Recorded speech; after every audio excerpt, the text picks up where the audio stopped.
আসসালামু আলাইকুম ফ্রেন্ডস। কবুতর পালনের পূর্ণতা মূলত রেসার কবুতর পালনেই। কেন বলতেছি এই কথাটা, সম্পূর্ণ ভিডিওটা কন্টিনিউ করলে আপনারা বুঝতে পারবেন ভিউয়ার্স। সেই 2012 সাল থেকে নিয়ে এই পর্যন্ত 2026 সাল চলছে, লম্বা একটা সময়, লং টাইম ধরে কবুতর সেক্টরে আমি আসি। আমি যখন 2012 সালে কবুতর লালন পালন শুরু করি, তখন আমি দেশি কবুতর লালন পালন করতাম, যেটাকে আমরা গোল্লা কবুতর বলে থাকি। এই গোল্লা কবুতর আমি লালন পালন করতাম। এরপরে আস্তে আস্তে আমি ফেন্সি কবুতরে আসি। ফেন্সি কবুতরের মধ্যে প্রায় 15 থেকে 20টা জাতের কবুতর আমার লফটে ছিল। যখন আমি আমার লফট ওই সাইডে রাখতাম, ওই সাইডে আমার লফট ছিল, সো ওইখানে কিন্তু আমি ফেন্সি কবুতর লালন পালন করতাম। ফেন্সি কবুতর থেকে বেরিয়ে আমি আসলাম, ওই সময়টাতেই আমি গিরিবাজ কিছু কবুতর আমি কালেক্ট করি। হ্যাঁ, হাই ফ্লায়ারের মধ্যে কিছু কবুতর আমি কালেক্ট করি। আমাদের এদিকে সাধারণত সবুজ গলা পাওয়া যায়, জিরা গলা পাওয়া যায়। হ্যাঁ, সো কয়েকটা যেমন কালদম আছে, কয়েকটা হাই ফ্লায়ার গিরিবাজ জাতের কয়েকটা কবুতর আমি আমার লফটে রাখলাম। দীর্ঘদিন আমি লালন পালন করলাম ফেন্সি কবুতর সাথে আপনার হাই ফ্লায়ার। দীর্ঘ সময় ধরে কিন্তু আমি লালন পালন করছি। 2012 সাল থেকে নিয়ে 2018-19 সাল পর্যন্ত আমি লালন পালন করেছি ফেন্সি এবং গিরিবাজ কবুতর।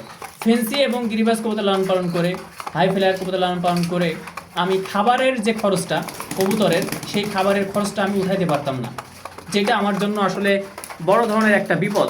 কারণ আমি স্টুডেন্ট মানুষ, স্বাভাবিক অর্থে পরিবার থেকে এত টাকা আমাকে দিবে না কবুতর লালন পালন করতে। কবুতরের খাবার খরচ, সাপ্লিমেন্ট খরচ, ওষুধ খরচ একটা বিষয় আছে।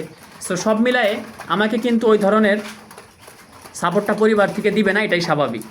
প্রথম পর্যায়ে এই সাপোর্টটা আসলে অধিকাংশ ক্ষেত্রে যারা নতুন ফেন্সিয়ার তারা কিন্তু পায় না পরিবারের সাপোর্টটা। সো আমিও পাইনি। স্বাভাবিক অর্থে কবুতর লালন পালন ছেড়ে দেওয়ার উপক্রম প্রায়। ওই সময়টাতে আমি কিছু ফেন্সিয়ারের ভিডিও দেখতাম। আমাদের ঢাকার কিছু ফেন্সিয়ার আছে, হবিগঞ্জের আপনার ফেন্সিয়ার আছে, রব্বানি ভাইয়ের ভিডিও দেখতাম। সো তখন থেকে কিন্তু এই সেক্টরে আমার আসা। তখন থেকে আমি কিন্তু কবুতর লালন পালন শুরু করছি রেসার কবুতর। 2-1 পেয়ার আমি কালেক্ট করি। প্রথম পর্যায়ে এখান থেকে ওখান থেকে কবুতর কালেক্ট করে আমি বড় ধরনের একটা ধরা খেয়েছি। অর্থাৎ রেসিং পিজনের নামে আমি সাধারণ হোমা, ফেন্সি হোমা কিন্তু আমি মানুষের কাছ থেকে নিয়েছিলাম। সো আমি তো আসলে বুঝিনি, আমি টাকা দিয়েছি, তারা আমাকে দিয়েছে সাধারণ হোমা, ফেন্সি হোমা, যেটা আমার জন্য বড় ধরনের একটা ধাক্কা ছিল। সো আস্তে আস্তে আমি সেইগুলা পরবর্তীতে আমি বাজারে সেল করে দিই, অল্প দামে আমি সেল করে দিই। কিনছিলাম অনেক টাকা দামে, অল্প দামে আমি সেল করে দিই। সো ডে বাই ডে এই সেক্টরে আমি এসেছি। সো কেন এসেছি, কেন আমি এটা ধরে রাখলাম সেই 2019 সাল থেকে নিয়ে 2026 সাল পর্যন্ত, এই 6-7 বছর 8 বছর এই সেক্টরে আমি কেন আসি বা এটা আমি কেন ধরে রাখলাম, এর পিছনে কারণ হচ্ছে কবুতর কিন্তু বিক্রি করা যায়। রেসার কবুতর অরিজিনালটা যদি আপনি পালতে পারেন, আপনি বিক্রি করতে পারবেন ইনশাল্লাহ।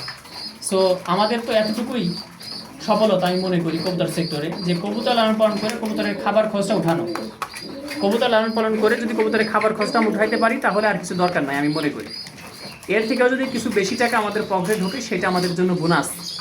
কবুতর সেক্টরটা ওইরকম কোনো সেক্টর নয় যে এখানে আপনি আপনার ক্যারিয়ার করবেন, এটা আসলে সম্ভব নয় ভিউয়ার্স। আমি আপনাদের জানিয়ে রাখি, এটা সম্ভব নয় যে আপনি আপনার সংসার চালাবেন, আপনি আপনার পরিবার চালাবেন রেসার কবুতর লালন পালন করে, এটা আসলে পসিবল নয়। সো কবুতর লালন পালন করছেন, কবুতরের খাবার খরচ উঠাইতে পারলেই হয়েছে। সো রেসার কবুতর লালন পালন করলে রেসার কবুতর আপনি ইনশাআল্লাহ আপনি বিক্রি করতে পারবেন, সেল করতে পারবেন। ভালো কোয়ালিটির কবুতর যদি আপনি কালেক্ট করতে পারেন, ভালো লাইনের কবুতর যদি আপনি কালেক্ট করতে পারেন, ক্লাবের কবুতর যদি কালেক্ট করতে পারেন, পেডিগ্রি সম্পূর্ণ কবুতর যদি আপনি কালেক্ট করতে পারেন, অবশ্যই আপনি ভালো একটা অ্যামাউন্ট আপনি আপনার পকেটে ঢুকাইতে পারবেন রেসার কবুতর এই সেক্টর থেকে, যা অন্যান্য সেক্টর থেকে কিন্তু সেটা ওইভাবে পসিবল না। দেখেন, এক একজনের সফলতা এক এক জায়গায়।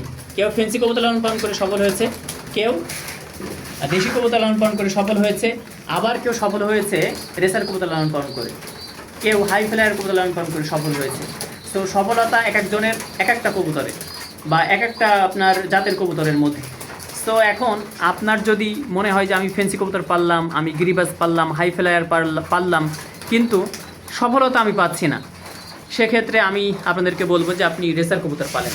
আর যদি এখন কেউ শুরু না করে থাকেন, কোনো কবুতর আপনি শুরু করেন নাই, ফেন্সি কবুতর পালেন নাই, বা আপনি গিরিবাজ পালেন নাই, হাই ফ্লায়ার পালেন নাই, অন্য কোনো জাত পালেন নাই, আমি বলবো যে আপনি রেসার কবুতর এই সেক্টরে আসেন। আমি পালতেছি বিধায় আমি কথা বলতেছি, বিষয়টা এমন নয়।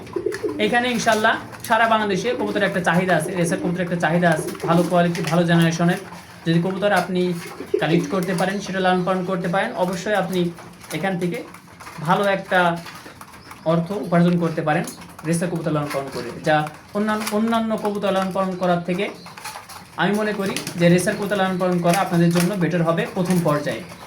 আর অন্যান্য কবুতরের থেকে কিন্তু রেসার কবুতর লালন পালনে কি হয়, রোগ এবং যে ব্যাকটেরিয়া এইগুলো অন্যান্য কবুতরের থেকে রেসার কবুতরে কিন্তু অনেক কম কিন্তু অ্যাটাক করে।